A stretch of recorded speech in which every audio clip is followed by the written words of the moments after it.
The night my father said he wished I never existed. I smiled. 6 months later, they lost everything and finally understood why. My name is Amara Cole. I was 33 the night my entire life split into two versions, the one where I kept begging to be loved, and the one where I finally stopped. It happened in Atlanta, at a high-end restaurant overlooking the skyline. The kind of place where everything feels expensive, polished, and fake. We were celebrating my parents' 40th anniversary. Crystal glasses clinked. Soft jazz played in the background. Waiters floated around like ghosts in black suits. And just like always, my sister Betrayal was the centre of everything.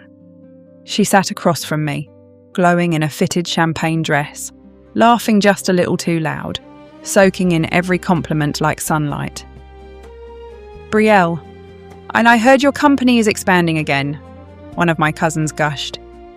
She smiled, tilting her head modestly, but not too modestly. It's just a small move, she said. Small. That word almost made me laugh. Because I knew the truth. Her expansion ideas, they'd failed. Every single one. And guess who quietly fixed the financial mess behind the scenes? Me. But no one asked me anything. No one ever did. I stirred my drink slowly, watching the reflection of the chandelier ripple across the glass. This wasn't new. It had never been new. Growing up, I learned early that I was the extra child. Not unwanted exactly, just unnecessary. Betrayal was perfection, straight A's, debate team captain, the charming one, and me. I was the one who fixed problems nobody acknowledged.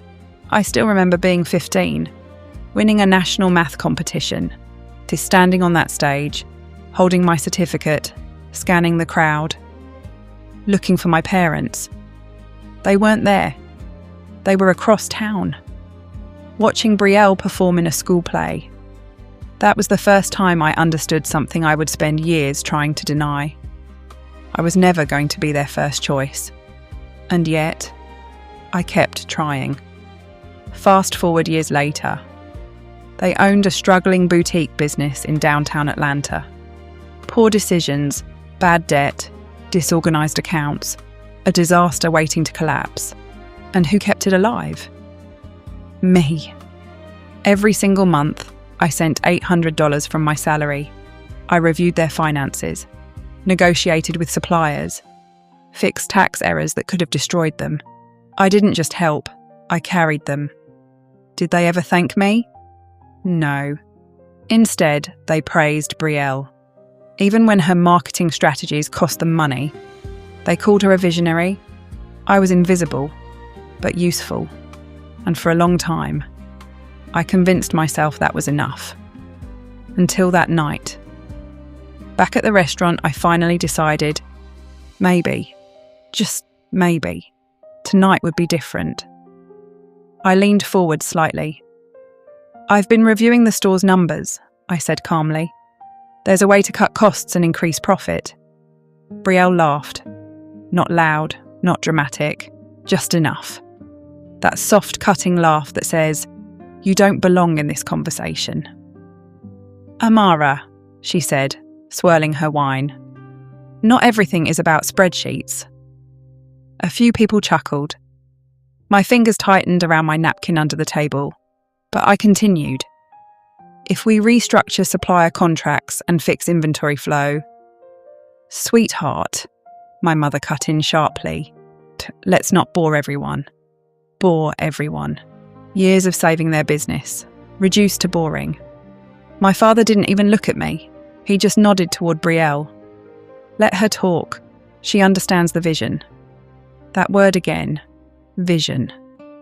I leaned back slowly. My chest felt tight, familiar, like something inside me had been quietly cracking for years, and was finally reaching its breaking point. Then my father stood up, glass raised, smile confident. To love, to family, he began. The room quieted. Everyone turned toward him, and then he said it, clear, sharp, unapologetic. Honestly, we sometimes wish Brielle was our only child. Silence. Complete silence. It felt like the air had been sucked out of the room. Someone dropped a fork. A cousin gasped softly, but I didn't react. Not the way they expected. And because something inside me didn't shatter, it snapped into place.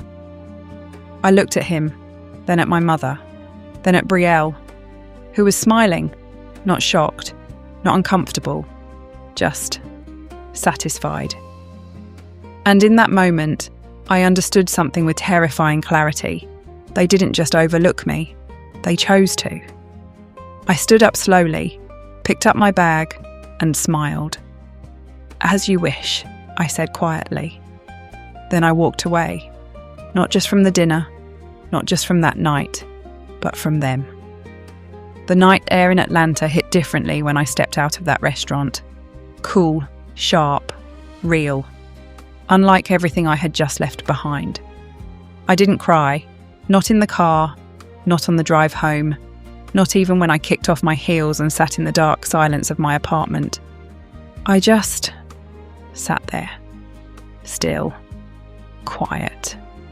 Because something inside me had changed, not broken. Changed. For years, when I'd been chasing something that didn't exist. Approval, recognition, love that came with conditions I could never meet. And that night, my father didn't just humiliate me, he freed me. I leaned back on my couch, staring at the ceiling as his words replayed over and over again in my head. "We wish Brielle was our only child." I whispered into the silence, "Okay.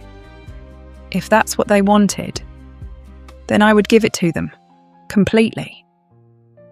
I reached for my phone, opened our family group chat, stared at the screen for a few seconds. My fingers hovered, then moved. "I'm done supporting the business. No more money, no more advice. Good luck." I read it once, twice, then I hit send. And just like that, years of sacrifice ended in one message. The response was immediate. My phone started ringing before I could even set it down.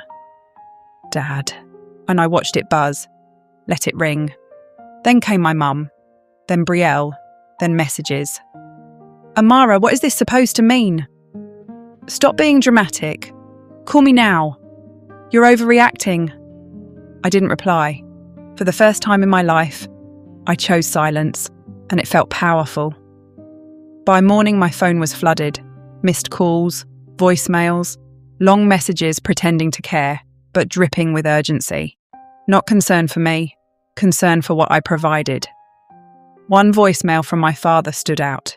His voice was tight, controlled. "Amara, we need to talk about this. You can't just walk away like this. Be reasonable." Reasonable? I almost laughed. For years I had been reasonable. When they ignored me, when they dismissed me, when they used me. But the moment I stopped, now I was the problem. I deleted the voicemail.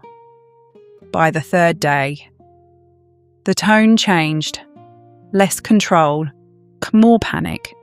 Emails from my mother got longer, emotional, dramatic. "This business is our legacy. You're tearing this family apart.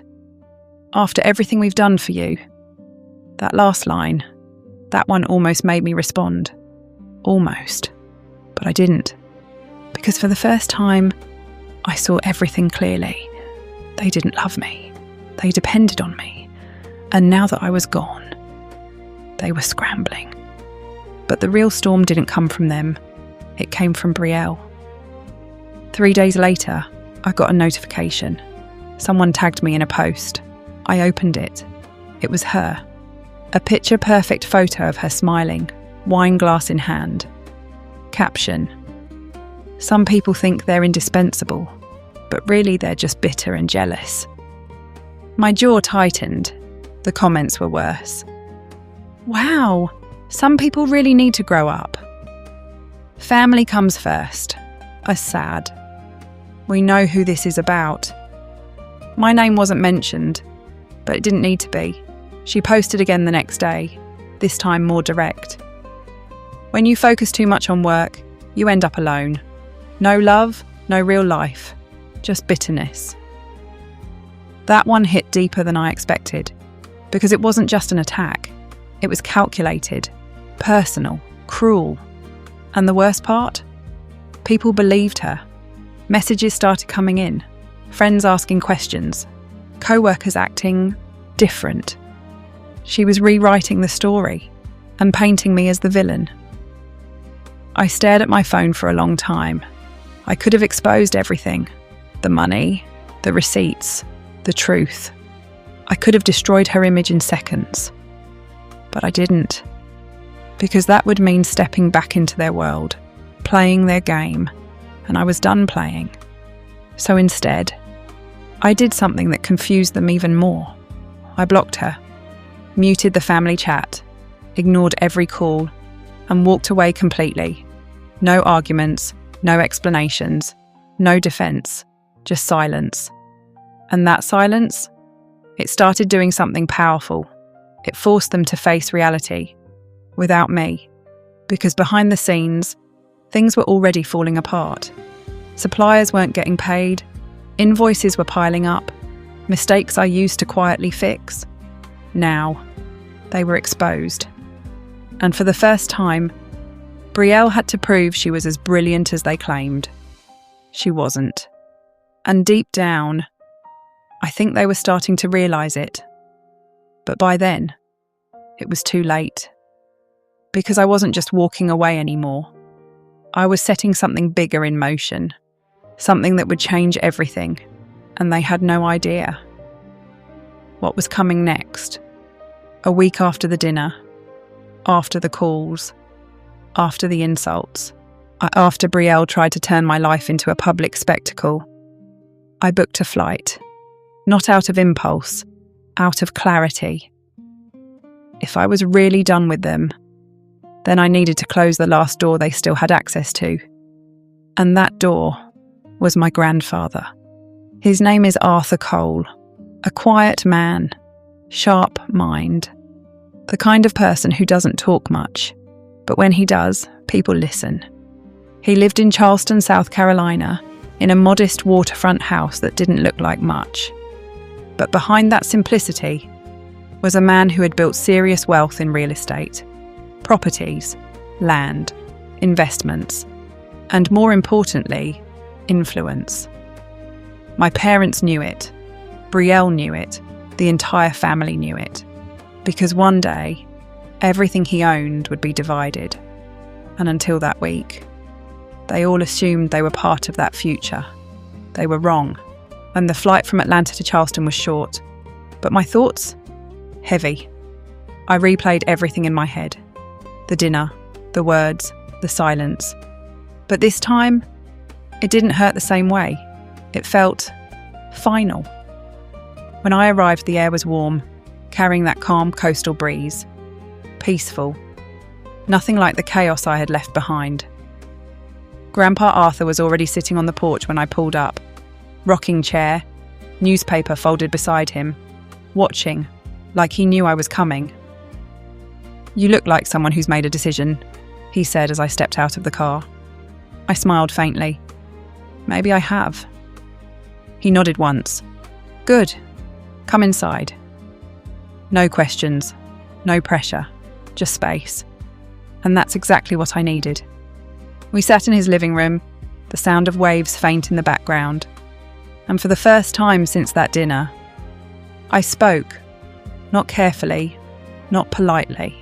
As honestly, I told him everything. The years of being overlooked, the business I kept alive, the money I gave, the nights I stayed up fixing problems that were never mine. Then the dinner, the toast, the sentence that changed everything. "We wish Betrayal was our only child." Grandpa didn't interrupt, didn't react immediately, but I saw it. The shift in his eyes. Slow, controlled, but unmistakable. Then I showed him. Screenshots, Betrayal's posts, the lies, the comments, the damage. He read them in silence, jaw tightening slightly with each one. When he finally spoke, his voice was low. "That's not family." He stood up, started pacing slowly. "That's exploitation." I didn't say anything. I didn't need to, because for the first time, someone saw it exactly the way it was. And not as family conflict, not as misunderstanding, but for what it truly was. Betrayal. He stopped walking, turned to me. "I've watched this for years," he said. "I hoped they would change." He shook his head. They didn't. There was a long silence. Then he said something I didn't expect. "I'm changing my will." I blinked. "Grandpa, you don't have to." "I do." His voice was firm now, certain. "They don't deserve what they've been given, let alone what's coming." My chest tightened slightly, not from guilt, from something else. Relief. That same afternoon, he called his attorney.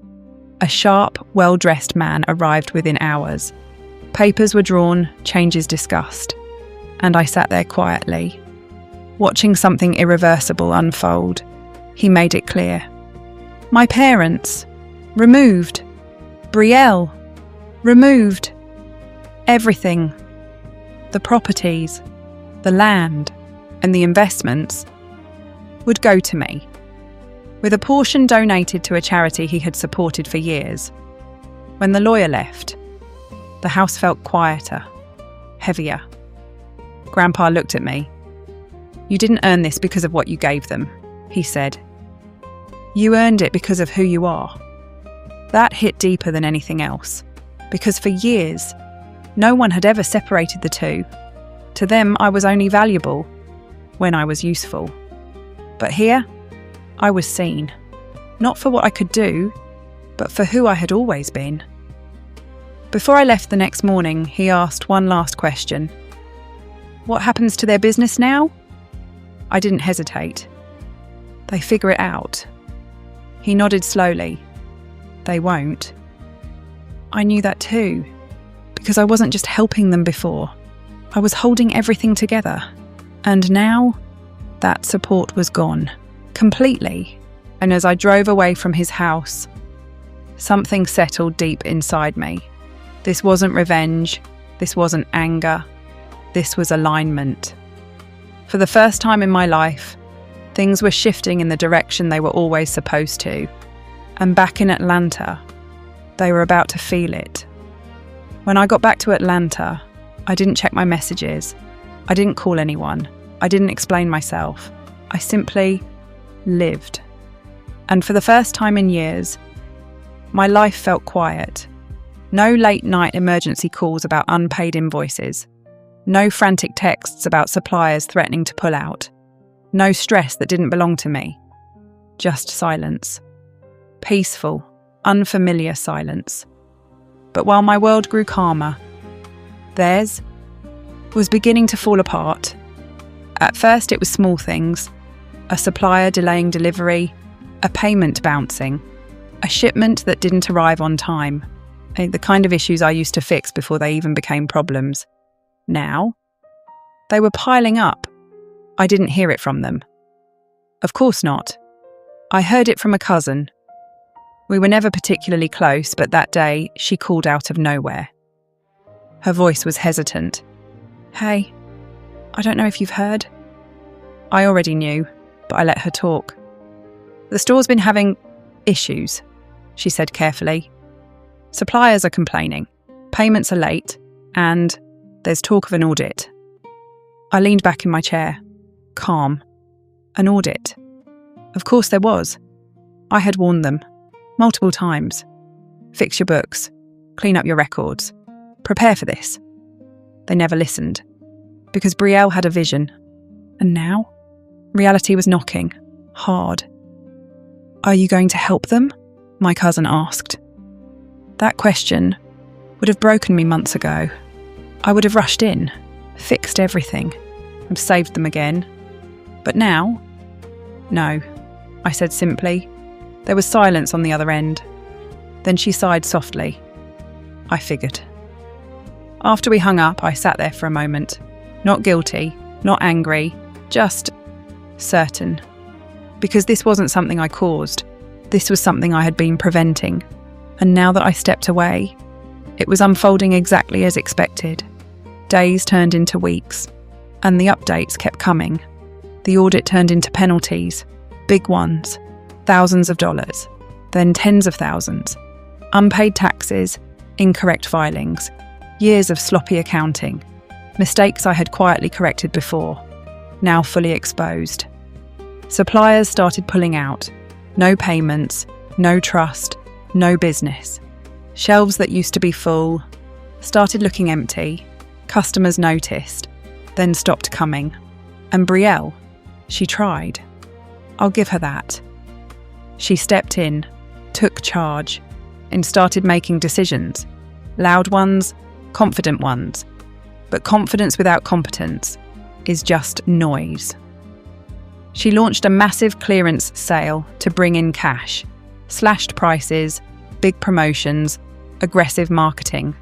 It brought attention, but not profit. Because she didn't understand the numbers, didn't understand margins, didn't understand cost structures. So every sale, they were losing money, faster than before. And still, they didn't reach out to me. Not yet. Pride, ego, denial. But pressure has a way of breaking all three. About a month later, they finally called. Not one call, not two, multiple, from different numbers. Voicemails stacked up. This time, no anger, no authority, just desperation. Amara, please call us back. We need to talk. This has gone too far. We can fix this together. Together. That word almost made me smile. Because for years, there was no together. There was only me giving and them taking. Now the balance had shifted, and suddenly, they remembered I existed. I didn't call back, not once, because I knew something they didn't yet fully understand. This wasn't a temporary problem. This was a collapse. And there was no quick fix. Not this time. 2 months in, things got worse. Way worse. The bank got involved.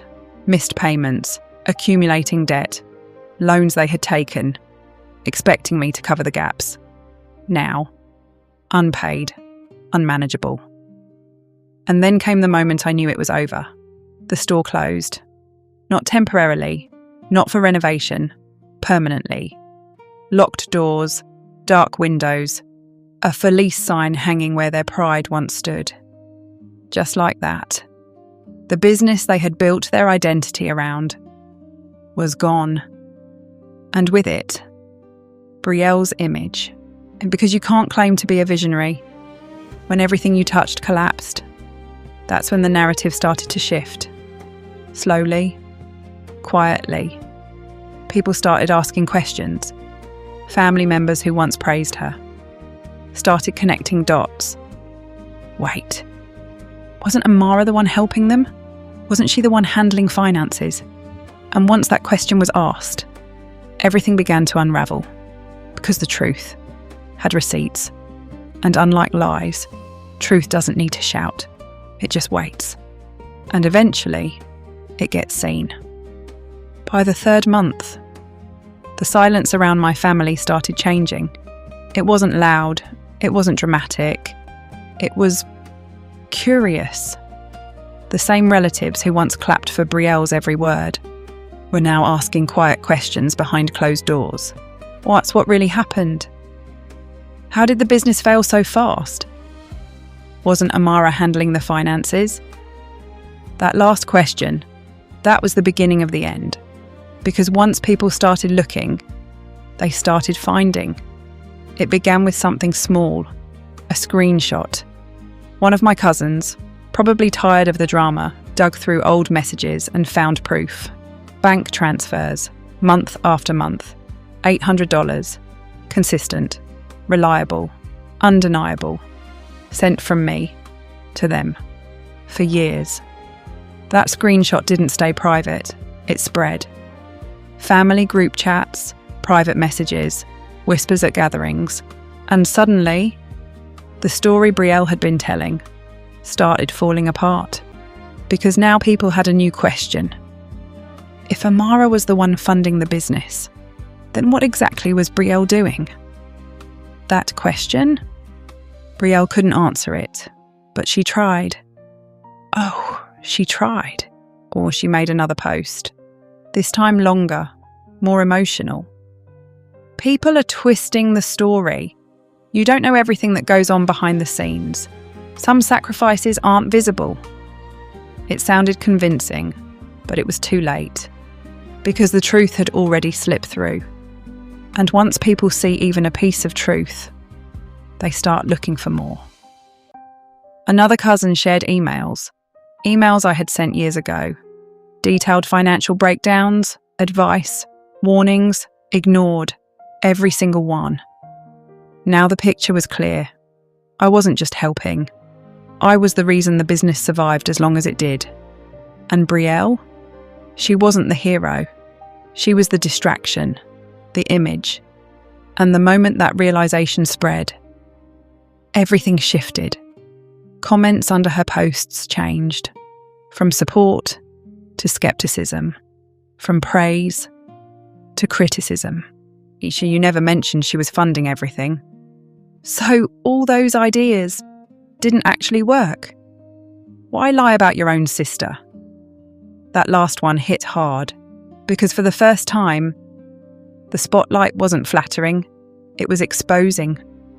Brielle started deleting comments, blocking people, trying to control the narrative, but the internet doesn't forget. And family, they remember even more. At the next family gathering, things were different, cold, awkward. My parents, who once walked into rooms with confidence, now sat quietly. Conversation stopped when they approached. And then, someone said it, an uncle, blunt, direct. You pushed away the one person who kept you afloat. Silence. No one defended them, not even Brielle. Because what could she say? That it wasn't true, when the evidence was everywhere. My mother tried to speak. I said something about misunderstandings and family issues, but it didn't land. Because this wasn't a misunderstanding, it was a pattern. Years of it. And now, it was visible to everyone. Their image didn't collapse overnight. It cracked, then broke, slowly, painfully, publicly. And the worst part, I didn't have to say a single word, not one, because the truth spoke for me. Meanwhile, my life was moving in the opposite direction, up. At work, things were shifting, big time. The project I had been working on, a major financial restructuring for a fast-growing startup, it succeeded. Beyond expectations. I didn't just fix their system, I transformed it, saved them money, scaled their operations, positioned them for growth. And people noticed, not quietly, loudly. My manager called me into her office one afternoon, closed the door, smiled. "Oh, you've been holding back," she said. I raised an eyebrow. She slid a file across the table. A promotion. Senior financial strategist. Higher pay, more influence, bigger opportunities. "You earned this," she added. And for the first time in a long time, I believed it. Not because I proved something to my family, but because I proved something to myself. I was never the problem. I was just in the wrong environment, surrounded by people who couldn't see my value, unless it benefited them. And once I removed myself from that environment, everything changed. Not instantly, not magically, but steadily, naturally, like a life that was finally allowed to grow without being drained. I built new routines, new connections, new peace, and somewhere along the way, I stopped checking my phone for their messages, because deep down, I already knew. They weren't calling to apologise, they were calling because they needed something, and this time, I had nothing left to give. 6 months after that dinner, I walked past my reflection one morning and barely recognised the woman staring back at me. Not because I had changed physically, but because I was lighter. The tension that used to sit permanently on my shoulders, gone.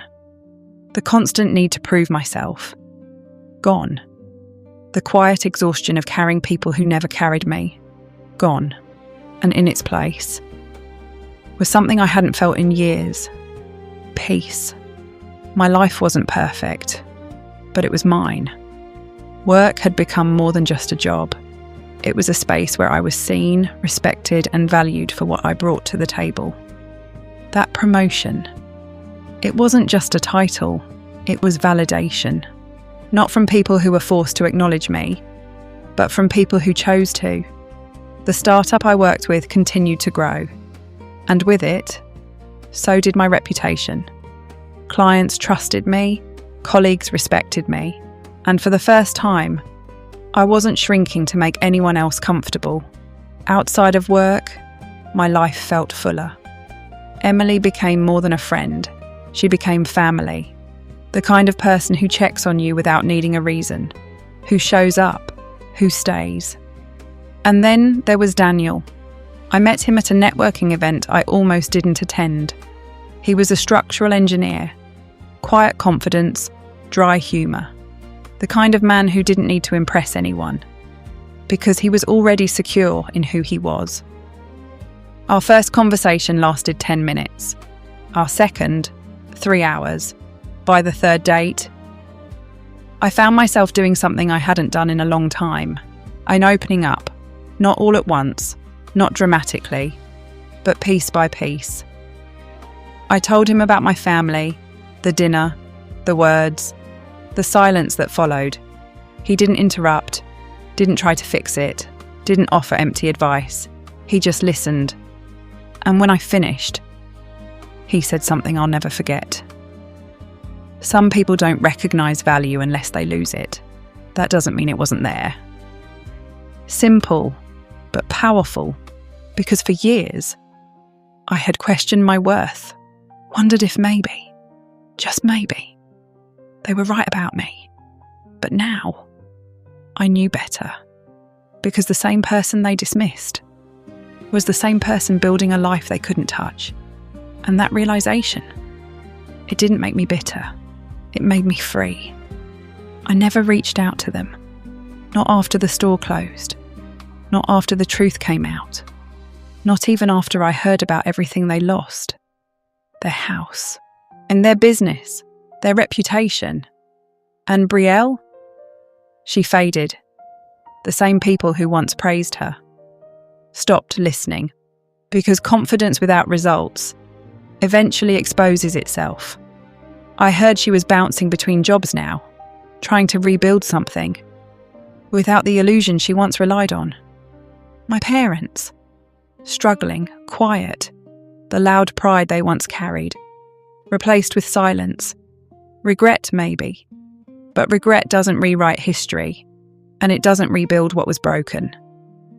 As for my grandfather, he sent me a letter, handwritten, simple. I'm proud of you, not for what you endured, but for what you chose after. I read that letter more than once, because those words meant more than anything I had chased for years. And in that moment, I understood something clearly. Closure doesn't always come from apologies. Sometimes it comes from distance, and from growth, from choosing yourself when no one else ever did. I used to think walking away meant losing something, but now I know the truth. Walking away saved me, not just from them, but from a version of myself that kept accepting less than I deserved. And if I had to go back to that night, to that moment, to those words, I wish Brielle was our only child, I would still smile, because now they got exactly what they wanted. And so did I. Powerful life lessons 1. Not all family is supportive, and that's a hard truth to accept. Sometimes the people closest to you are the ones who see your value the least. Not because you lack it, but because they've become used to benefiting from it. 2. Being needed is not the same as being valued.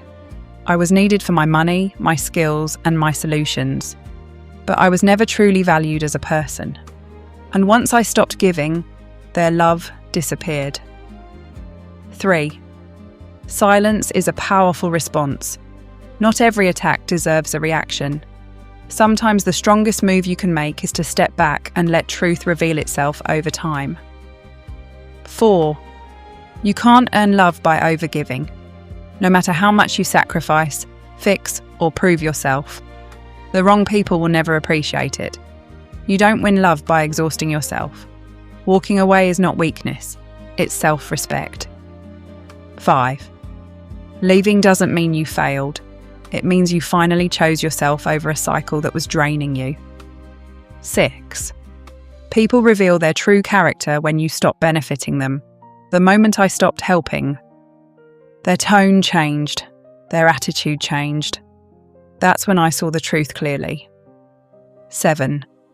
Your environment determines your growth.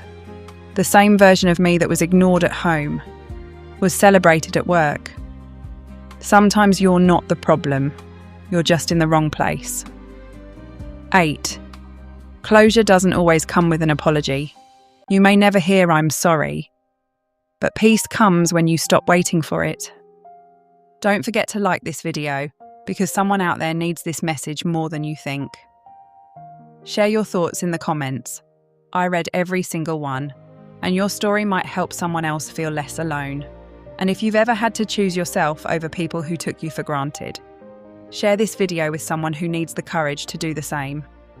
Finally, subscribe and turn on notifications for more real-life stories that don't just entertain, but open your eyes, challenge your thinking, and remind you of your worth.